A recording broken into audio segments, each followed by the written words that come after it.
Hey guys, it's Chloe and I'm here today with Celebrity Crunch trainer Krystal Breakley. Thanks so much for coming. Thanks for having me. We are constantly having people tweet us all the time, and a reoccurring question is, how can I get rid of fat around my stomach, my midsection, and is it true to eat protein and a lot of nuts will help you? So having a protein-rich diet is always going to be helpful as far as building muscle tone. Okay, so what you want to do, again, as we always talk about, is make sure that you're running at a calorie deficit and also making sure that you're doing the resistance training that you need to do to build the abdominal muscles. Right. That doesn't just mean crunches. You know, there are a lot of things that you can do. Every exercise you're doing in the gym or at home or wherever you're working out, you should be engaging your abdominals. So if you're having problems, change up your routine. Try a Pilates class, a yoga class, you know what I mean? Speak to a personal trainer about the proper way to engage your abs, because honestly, most people aren't engaging properly. And is it true that interval training, and you can explain what that is the quickest way to lose weight?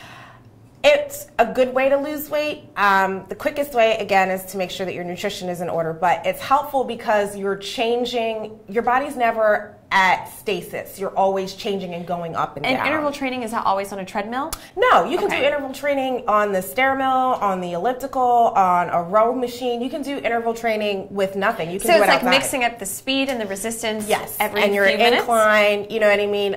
Normally, a good resistance training model to start with for the treadmill, I call it a 5-4-3-2-1. So you're gonna walk on a high incline for 5 minutes, come down and run for 5 minutes, and then keep going down 4, 3, 2, 1. We do that kind of stuff together. Yeah. Also, one of our readers said that she wears heels all the time, and I know what you're gonna say, and her feet hurt a lot. So what can she do to remedy that? Okay, so you should not be walking around outside in the New York City streets for blocks and blocks in your high heels. It's not good for you. Or in Alabama streets or Kentucky streets or any California streets at all. So if you're going to be commuting in your shoes and your heels and you're going to be doing a lot of walking, I would suggest throwing on a pair of flats with a little arch support, throwing the heels in the bag. The other thing that you can do when you get home is take a tennis ball or even a lacrosse ball and roll it under the arches of your feet and under the balls of your feet, and that will help to massage out any tightness or soreness in the muscles. Also, soaking your feet in Epsom salt is another great way to relieve That is stress. always a good one. That's a fun one. Now, we had another Twitter follower ask us to ask you, okay, what can you do for neck fat? Now, I don't know. I don't ever see anyone in the gym doing anything with their neck, but are there exercises that you can do at your desk to help with your neck? I think this might be a question more for a dermatologist. Probably.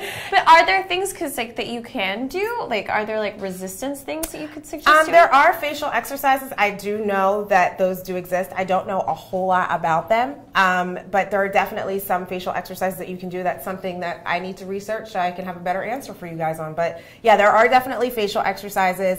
Again, body fat is just body fat. So if you're trying to lose body fat, no matter where it is, get your nutrition in order. Now, some other Facebook questions were, does the shake weight work? And does also, you know those, there are these things where you put these different things on your stomach or on your butt and it kind of works your muscles out for you. They're like battery operated. Right. What do you think about things like the shake weight or kind of quick fixes to a toned body?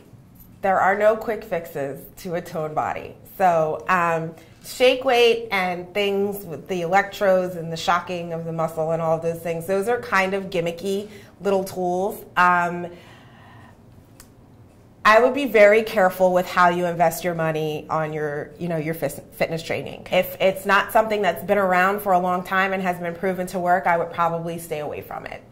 So. And is it true that you should only be drinking Gatorade, Powerade, and these other types of drinks if you are working out? Yes, and usually if you're doing something that's really highly strenuous. Most of the time, if all you need is hydration, water is fine. A lot of people drink a lot of these sports drinks and they have a lot of calories in them over time. It's a lot of sugar to be putting in your body if you're not burning it off. So unless you're participating in some type of outdoor sporting event in the heat over the course of 2 hours, like a football game or softball or something of that nature, you probably don't need anything other than water. And then as it's getting a little cooler out, I mean it's still August, but fall is right around the corner. Is it a good idea? Let me do that again because the air conditioner. Okay. Since it is fall almost, okay, so I mean, we're not done with summer yet, and it's a little sad, but since fall is right around the corner, when you're running and when you're working out outdoors, should we be layering up a little bit because you lose more weight when it's hot out? Is this true? You will sweat more, so that means you'll lose more water weight. But the danger in that is dehydration and overheating. So you shouldn't layer up so much. That's, a trick that a lot of people like boxers or wrestlers will, use to cut weight, but it's all water weight. You're not losing any fat that way. You're just perspiring more. And it's dangerous because you could actually dehydrate yourself. Do you have a tip for anyone that they can do for the next week or so, something that they should try at home, or just a tip of something that they should try in the gym or try in their meal plan? So actually I was thinking about this on my way over here today. Since fall is coming, a lot of people have been relaxing over the summer and have been a little bit lax in their working out, eating out a lot, drinking, lots of sangria, margaritas usually in the summer. So what I wanted to do is give anybody the opportunity out there who wanted to come into a Crunch gym, send me an email or tweet me, and I'll send you over a guest pass. You can come in and get evaluated and speak to one of our trainers. Very cool. And remember, Crunch is not only located in New York, it's located all over the United States. All right, guys, so for more on what Krystal does, you can follow her on Twitter. At Krystal Breakley. And you can also learn more about Crunch by going to the Crunch website right here. And for more on the latest news, gossip, style, beauty, and more, keep coming back to HollywoodLife.com.